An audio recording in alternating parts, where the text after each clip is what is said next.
Strawberries are growing.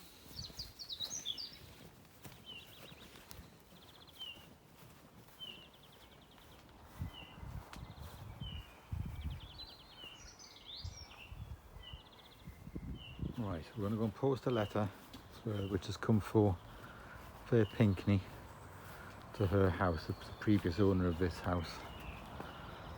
Have a look at the letter. Oh yeah. Like a lilac tree and then another tree, so you've got the sort of lighter purpley stuff and then the pink above it, both the same flowering at the same time. There, haven't we? There's a rhododendron in that garden.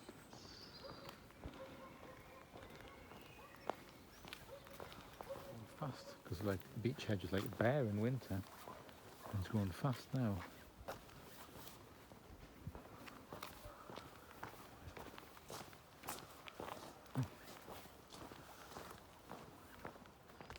Pretty good rhododendron plant there, look, a pink. Along.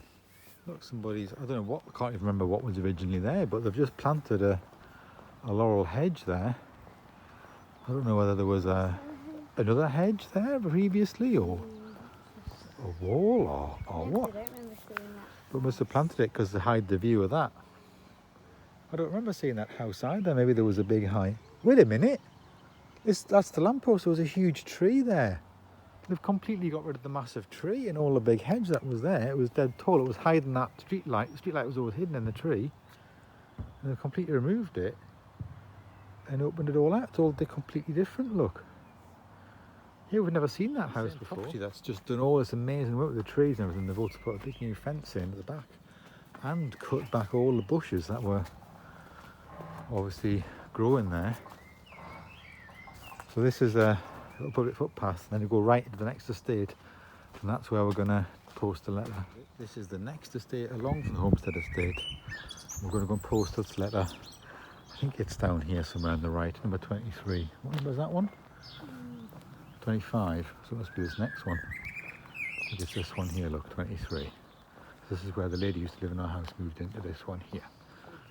Here they've just blocked off with a fence with horizontal orientation, and they've like completely cleared all the shrubby areas in the back of the garden. So somebody new must have bought it, mustn't they? Done an amazing job. Coming down to this corner now. There's two properties here with no house in, it's just garden. Two like plots on the Homestead estate, yeah.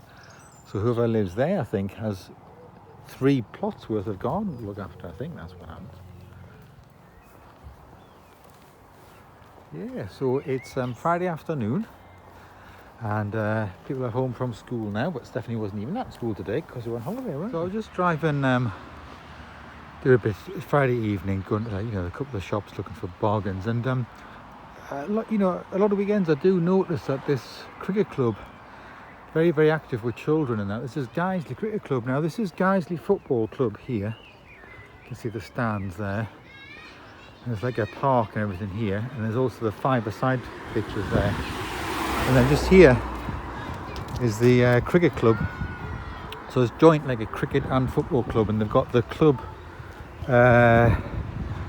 facilities and things here, like for hosting dues and what have you here.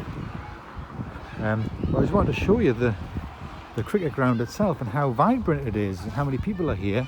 There's like kids cricket on, you can see that. And then you've got all the kids playing in sport in the different parts of the field. So that's here in this area. So I just wanted to show you that. So if you could see. Alright. Just to show you the atmosphere and the vibrancy of it. And just the amount, it's a lovely evening as well. People playing, getting fit, keeping active. Just to show you that. So that's right next to the football club ground there, and then the 5-a-side courts there with the floodlights and things you can see just there. So that's Morrison's is down that way towards the centre of Guiseley, and up this way you go towards Menston. I actually just plopped the car because there's quite a lot of cars parked for the cricket club.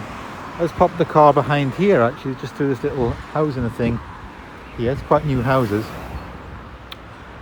Co-op's just up here. That's where I was on my way to, the co-op. and then a little turn off you can go on to, and up the Chevin sort of way to Otley, up that way. It's like a little secret way over to Otley. So I'll just show you this. So yeah, so that way to Menston, and the co-op's just here.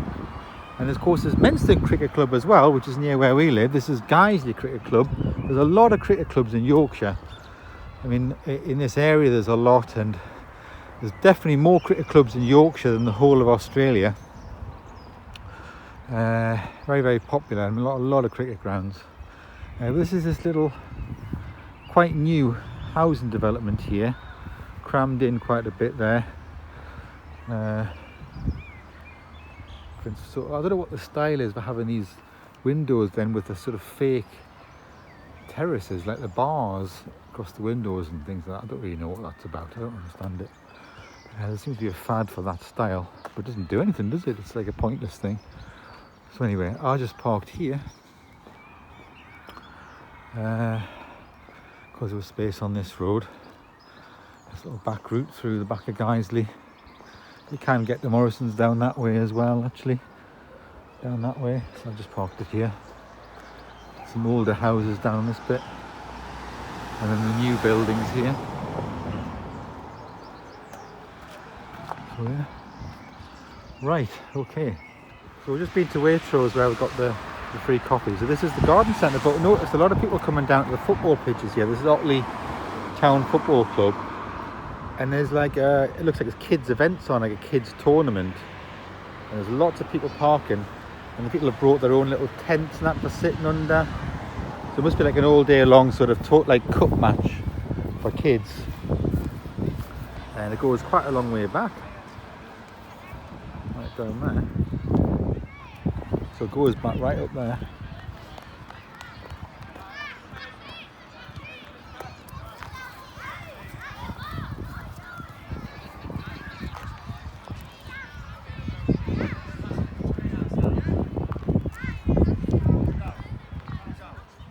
So some rugby pitches here as well with floodlights there, and there's a public footpath goes between here and around the back of these little football pitches. So this is like the back of the garden centre. The river wharf's down that way.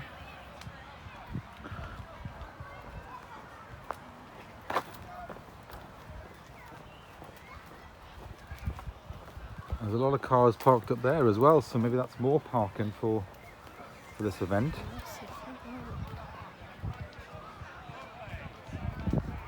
It goes on a long way because it's a big event. We're right up there. Like 3 main areas. And these are where the rugby pitches are here. And this is the old Otleyhensians Rugby Football Club. So the next Otley Town, this is the old Otleyhensians Rugby Football Club. And then of course there is a separate rugby club right next to Asda in Otley as well, which is like the main rugby club. So there's actually 2 rugby clubs here. And then yeah, we'll just have a obviously I think they're using it for parking, aren't they?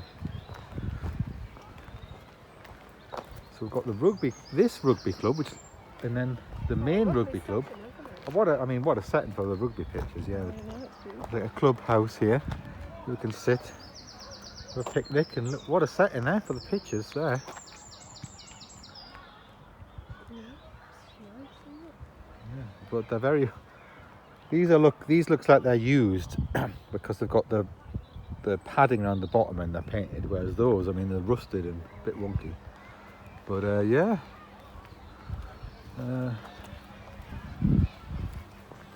Didn't know this one was here. It's not, yeah, because the main rugby club's got like, there's a lot of people coming in and out of it, and it's got like facilities that people hire and things, but that's right next to the Asda building, which is further that way. So why would you have 2 big rugby clubs so close to each other? It's, yeah. So it is a rugby league club, and I'm going to just check in a second to see whether the other one is maybe could be. So this is rugby union, sorry, the old Otleyhensians, and the other one that might be rugby league. I'll check it, and that might be why there's 2. Found out a bit of history. So in terms of the rugby clubs, so The Old Otliensians Club was formed in 1926 by some ex-students of Prince Henry Grammar School. And so that was basically what that was about. And at the time, there was actually 4 rugby clubs in Otley in those days. There was Otley Rugby Football Club, Congregational Social Club, St Joseph's, and Otley Old Boys. But anyway, the Prince Henry Grammar has maintained links with both rugby clubs. So one was 1865, which was Otley Rugby Club, and then 1926 was the one formed of Prince Henry Grammar, which was the Old Otliensians. That was so, and they're really close to each other. So that was just that. Saturday morning. How are you doing? So yesterday was the last day officially of like proper school. Is that right? Yeah. So what happened? So before form, I went around and gave some of the teachers their presents and stuff. What presents? Well, Dr. Armitage, I gave him an umbrella hat, Right. which he found really, really funny. I've never heard him laugh that hard. And then he put it on in our lesson, so. Right. And then Miss Jeffries, I gave her like a hand-painted cat card and a cat mug. And she really liked that because it was the same as her cat. And she said it was like the best thing she'd ever received. What does she teach? She teaches me RE. Right. Because we've finished both RE papers now, so we won't ever have another RE lesson. Right, okay. And then, who else did I give stuff to? Mr. Alcock, I gave him a joke book for children because I said that's the same level as his humour. Yeah. But I like cut out his face and stuck it on the people in the joke book. What does he teach? Maths. Okay. But he liked it, so it was fine. And then chocolates for Mrs. Brown and Mr. Cliff, who teach me biology and chemistry. Right. And chocolates for Mrs. Burrows, who teaches me history. And a handmade card for her because she always goes on about how much she likes my drawing. I think that was it. I don't know if there's anyone else. But, All right. And then, and what's this jumper you're wearing? Well, this is what they... Well, basically, we weren't allowed to get our shirts signed until after the mass, which was third period, but the mass was with the quick guy, so it only lasted like 15 minutes. Yeah. Then everyone went back to their lessons and could sign their shirts and stuff. Right. And then after lunch, where everyone had been like signing shirts and taking photos with teachers and stuff, then we had a reflection assembly on our time at St Mary's, and then at the end they gave us these. I'm at the bottom of the 2 in the H section. Yeah. Yeah. Right. It's just got everyone's names on it in our year. Okay. Because we'd never remember otherwise, would you? Yeah. Oh, okay. Yeah. So Mary, what happened with the picture that you drew? We never quite saw the finished one, but you drew of the Pope and different features about the Catholic Church for RE. What actually happened with that? I won. What did you win? Supposed to win chocolate, but there was no chocolate because she forgot to bring it. All right, but you basically won. What was the actual thing? What did you win? What was it? You won like The competition. the best RE drawing in the entire year. Is that right? And then, so what did the teacher do with your drawing? Showed it To who? to people. What people? I don't know. All the other classes and the RE department and stuff. All the other classes and all the teachers in the RE department just showed your amazing drawing of the Pope and the churches and things that you did, and said it was the best you'd ever seen. And you're supposed to get some chocolates, but you forgot to bring them. Well, you're joking. Maybe she'll bring them after half term. Yeah. What do you think, baby girl? Good. Well done, Mary. Very good. All right.